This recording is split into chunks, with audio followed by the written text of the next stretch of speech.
Hello. हाँ, अभी आया कोर्ट से। केस केस तो जीत लिया मैंने, वो पूरी वन साइडेड हो गई थी। तुम कब आ रही हो? ठीक है। हाँ, कल सुबह जल्दी निकलूंगा कोर्ट। हम्म। हाँ, अच्छे से लगा लिया है दरवाज़ा मैंने। हाँ। हाँ हाँ। चलो, गुड नाइट। मैं सोने जा रहा हूँ अभी, कल सुबह जल्दी निकलना है कोर्ट। बाय।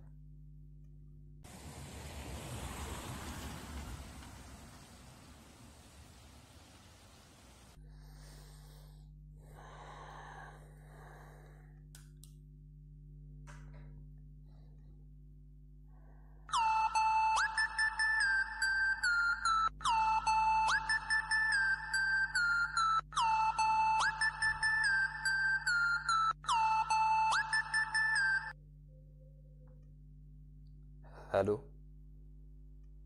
हेलो।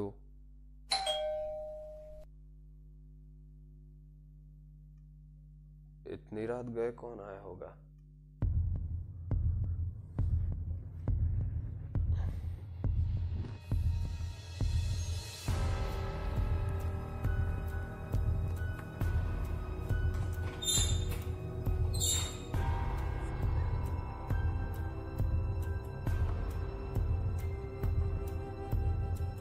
कौन है?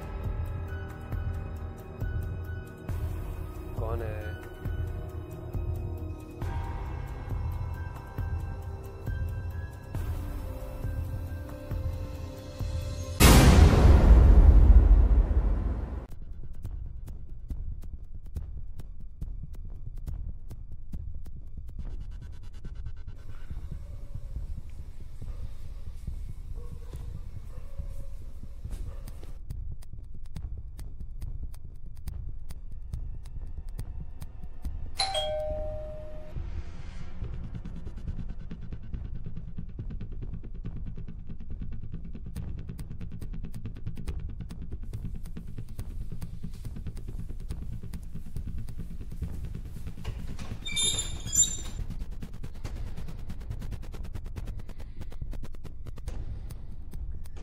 अरे कौन है भाई?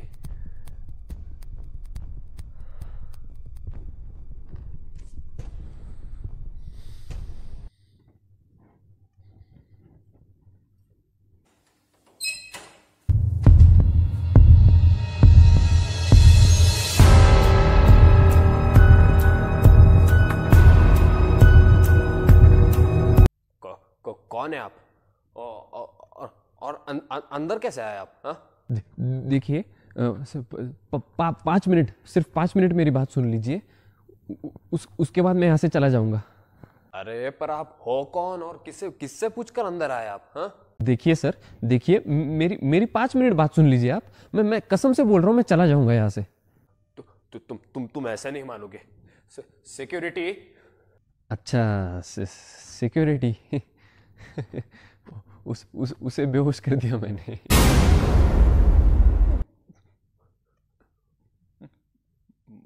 मगर मगर तुम चाहते क्या हो मुझसे? मैं चाहता हूँ कि आप मेरी थोड़ी देर बात सुन लीजिए। फिर मैं यहाँ से चला जाऊंगा, चुपचाप चला जाऊंगा मैं। हाँ। बोलिए। बोलिए। मेरा नाम मनोज है। वो 25 का था जब मेरी शादी हो गई थी। हमें कोई औलाद नहीं थी। पर 8 साल बाद हमारे जिंदगी में एक परी आई। एक मिनट, एक मिनट।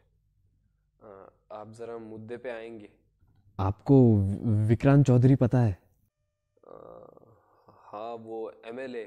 हाँ हाँ, वही वही। उसके बेटे को जानते हो आप? विकी विकी चौधरी।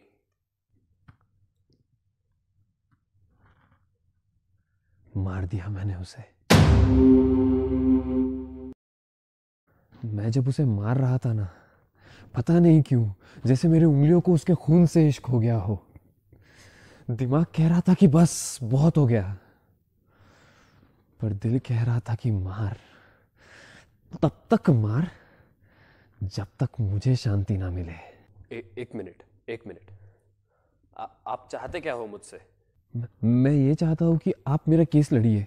हाँ, पैसों की चिंता मत कीजिए। मैं करता हूँ, कुछ करता हूँ। मैं पूरे पैसे दे दूंगा। हाँ, बस आप मेरा केस लड़ लीजिए। देखिए, बात पैसों की नहीं है, बात उसूलों की है।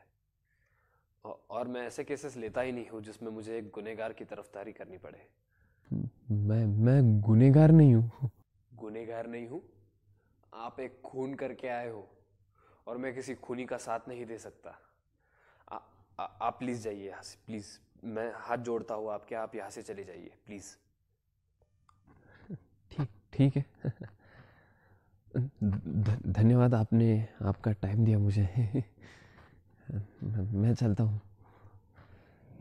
एक मिनट, पर आपने उसे मारा क्यों?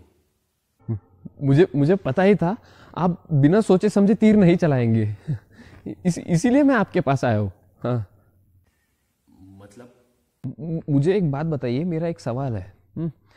अगर हमारे देश में जाति धर्म के नाम पे अगर कोई बवाल हो जाता है तो हम उसके घर में घुस के उसे मारते हैं, बराबर है ना? हाँ, हाँ, होता है। तो अगर किसी लड़की का रेप हो जाए तो हम वो गुनहगार के घर में घुस के उसे क्यों नहीं मारते? मतलब मैं कुछ समझा नहीं। उस चौधरी के बेटे ने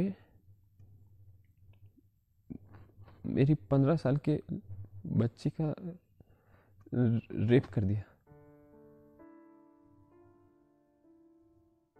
उस दिन मैं घर पे ही था, तभी अचानक अस्पताल से कॉल आया कि आपकी बेटी अस्पताल में है, जल्दी आ जाइए।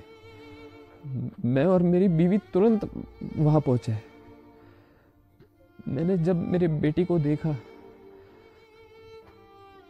मेरी बेटी पूरे खून से लथपथ थी। उन कमीनों ने मेरे बेटी के शरीर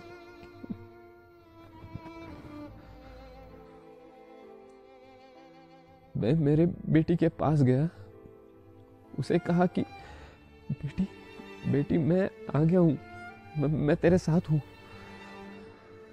तो मेरी बेटी मुझसे कहती है कि पापा बहुत दर्द हो रहा है।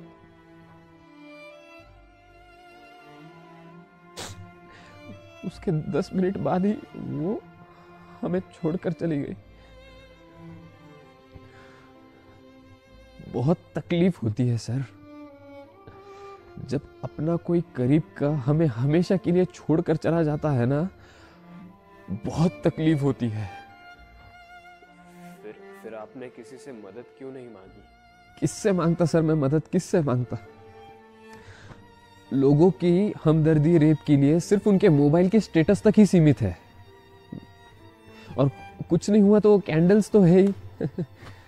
और ये न्यूज वालों के उपकार कैसे भूलेंगे हम? कहीं भी रेप हो गया तो आ गए माइक लेकर और पूछते हैं कि कैसा लग रहा है आपको, आपकी बेटी का रेप हो गया है। बहुत मजा आ रहा है हमको, बहुत अच्छा लग रहा है हमको। मैं कहता हूं ये ऊपर वाले को भी अपने बनावट पर कभी कभी शक होता होगा साहब, कि साला मैंने तो इंसान बना के भेजा था, ये हैवान कब बन गया। पर ऐसा नहीं है कि देश तरक्की नहीं कर रहा है। देश तरक्की कर रहा है, और मैं तो कहता हूं कि धीरे धीरे बदल भी रहा है।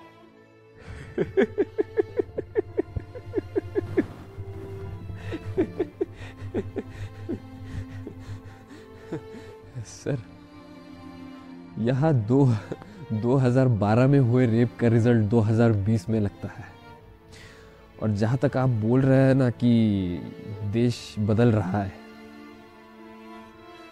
इस देश में सिर्फ हैशटैग्स बदलते हैं।